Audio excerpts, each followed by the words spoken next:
ஆனால் அதற்கு காரணம் என்ன தெரியுமா? புவனமோகினி தற்கொலை செய்து கொண்டு சாகாமல் அவள் உயிரை காப்பாற்றும் பொருட்டுதான். புவனமோகினியின் மனத்தில் தந்தை இறந்த காரணத்தினால் சோர்வு ஏற்பட்டிருக்கலாம். ஆனால் அந்த மனச்சோர்வை அவள் போர்க்களத்தில் வெளிப்படையாக காட்டிக்கொள்ளவில்லை. முன்னை காட்டிலும் 10 மடங்கு வீராவேசத்துடன் போர் புரிந்தாள். கத்தியை சுழற்றி கொண்டு போர்க்களத்தில் தன்னந்தனியாய் அங்குமிங்கும் ஓடினாள்.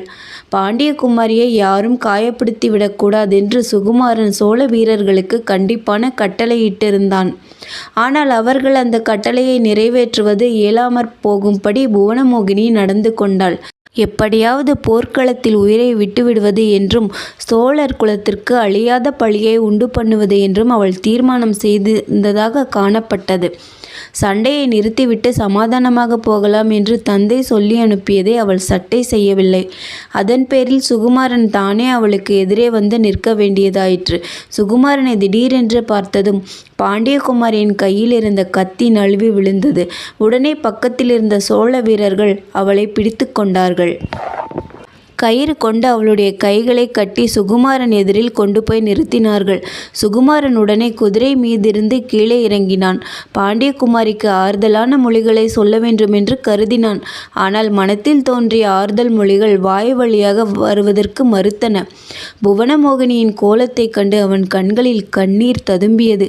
அவள் தந்தையை இழந்து நிராதரவான நிலையில் இருப்பதை எண்ணி அவன் உள்ளம் உருகியது. ஆனால் ஆண்மக்களை விட பெண்மக்கள் பொதுவாக கல்நெஞ்சு படைத்தவர்கள் என்பதை அப்போது புவனமோகினி நிரூபித்தாள். சுகுமாரனை அவள் ஏறிட்டு பார்த்து, ஐயா மதிவாணரே, செப்பு சிலை செய்யும் வித்தையை சோழ மன்னரிடமிருந்து கற்றுக்கொண்டு விட்டீரோ என்று கேட்டாள். அதற்கு மறுமொழி சொல்ல சுகுமாரனால் முடியவில்லை.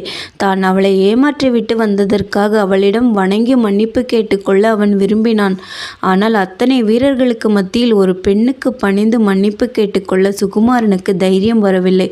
ஆகையால் புவனமோகினியை பத்திரமாய் கொண்டு போய் தக்க பாதுகாப்பில் வைக்கும்படி கட்டளை பிறப்பித்துவிட்டு தன்னுடைய தந்தையை தேடி போனான். உத்தம சோழர் அப்போது வெகு உற்சாகமாய் இருந்தார். மதுரையின் வீதிகளில் அவரை தேர்காலில் கட்டி பராக்கிரம பாண்டியன் இழுத்துச் சென்றதை உத்தம சோழர் மறக்கவே இல்லை. அதற்கு பழிக்கு பழி வாங்குவதற்கு இப்பொழுது சந்தர்ப்பம் கிடைத்துவிட்டது என்று அவர் எண்ணி சந்தோஷப்பட்டு கொண்டிருந்தார்.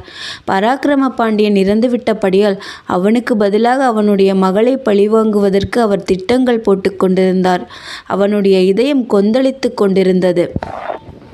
உரலுக்கு ஒரு பக்கத்தில் இடி, மத்தளத்திற்கு இரு பக்கத்திலும் இடி என்ற பழமொழி தெரியுமல்லவா? சுகுமாரன் மத்தளத்தின் நிலையில் இருந்தான். ஒரு பக்கம் அவனுடைய காதலை கொள்ளை கொண்ட புவனமோகினி அவனை வஞ்சகன் என்று நிந்தனை செய்தாள்.